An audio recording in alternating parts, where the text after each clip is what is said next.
சற்றுமுன் திமுகவில் இணைந்த அதிமுகவின் 50 எம்எல்ஏக்கள் ஸ்டாலின் பிரமாண்ட வரவேற்பு.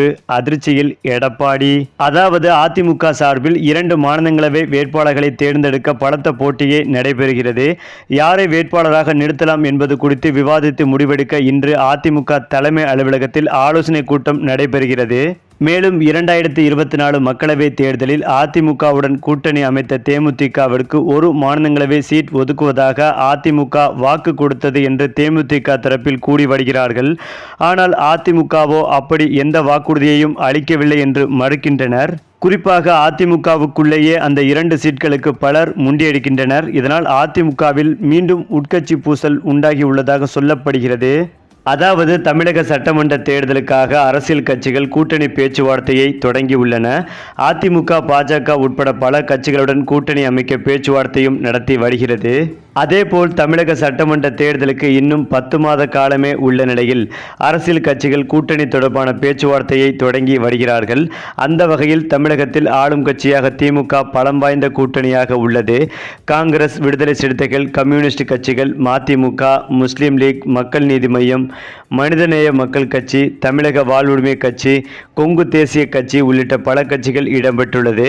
அதே நேரம் திமுகவின் கூட்டணியை எதிர்க்க அதிமுகவும் காய் நகர்த்தி வருகிறது. அதன்படி திமுகவிற்கு எதிரான வாக்குகளை ஒன்றிணைக்கும் பணியில் ஈடுபட்டுள்ளது. மேலும் நாடாளுமன்ற தேர்தலுக்கு முன்பாக பாஜகவுடன் கூட்டணியை முறித்து கொண்ட அதிமுக தற்போது சட்டமன்ற தேர்தலுக்காக கூட்டணியை உறுதி செய்துள்ளது. அடுத்ததாக பாமக, தேமுதிக ஆகிய கட்சிகளோடு பேச்சுவார்த்தை நடத்தியும் வருகிறது.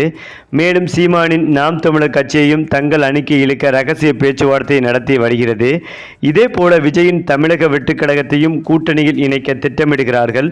ஆனால் விஜய் 2026ஆம் ஆண்டு சட்டமன்ற தேர்தலில் தங்கள் தலைமையில்தான் கூட்டணி என அறிவித்துவிட்டார். இதனால் மற்ற கட்சிகளோடு ரகசிய பேச்சுவார்த்தை நடத்தி வருகிறார்கள். இந்த நிலையில் தமிழக சட்டமன்ற தேர்தலில் 234 தொகுதிகளில் குறைந்தது 170 முதல் 180 தொகுதிகளில் அதிமுக போட்டியிட திட்டமிட்டுள்ளது. மீதமுள்ள 54 தொகுதிகளை கூட்டணி கட்சிகளுக்கு ஒதுக்க இருப்பதாகவும் கூறப்படுகிறது. அந்த வகையில் பாஜகவிற்கு கடந்த சட்டமன்ற தேர்தலில் ஒதுக்கீடு செய்தது போல 20 சட்டமன்ற தொகுதியும், பாமகவிற்கு 23 தொகுதிகளும் ஒதுக்கப்படும் என கூறப்படுகிறது. மேலும் தேமுதிகவிற்கு 10 தொகுதிகள் வரை ஒதுக்கப்படும் எனவும், ஒரு சில சிறிய கட்சிகளுக்கு என 5 தொகுதிகள் வரை ஒதுக்க திட்டமிட்டுள்ளதாக தற்போது தகவல்கள் வெளியாகி வருகிறது. ஆனால் பாஜக தரப்போ தமிழகத்தில் கடந்த 5 ஆண்டுகளில் பாஜக மிகப்பெரிய வளர்ச்சியை பெற்றுள்ளதாகவும், எனவே பாஜகவிற்கு 40 தொகுதிகள் வரை கேட்டு பெற வேண்டும் என பாஜக மூத்த தலைவர்கள் கூறி வருவதாக தகவல்கள் வெளியாகி உள்ளது. மேலும் தங்கள் அணியில் ஓ பன்னீர்செல்வம் மற்றும் டிடிவி தினகரன் கட்சிக்கு சீட் ஒதுக்கப்பட உள்ளதால் கூடுதல் இடங்களை ஒதுக்க வேண்டும் என வலியுறுத்தப்பட இருப்பதாகவும் கூறப்படுகிறது. வருகின்ற சட்டமன்ற தேர்தலுக்கு தொகுதி பங்கீடு தொடர்பாக செப்டம்பர் மாதமே பேச்சுவார்த்தையை தொடங்க பாஜக திட்டமிட்டிருப்பதாக கூறப்படுகிறது.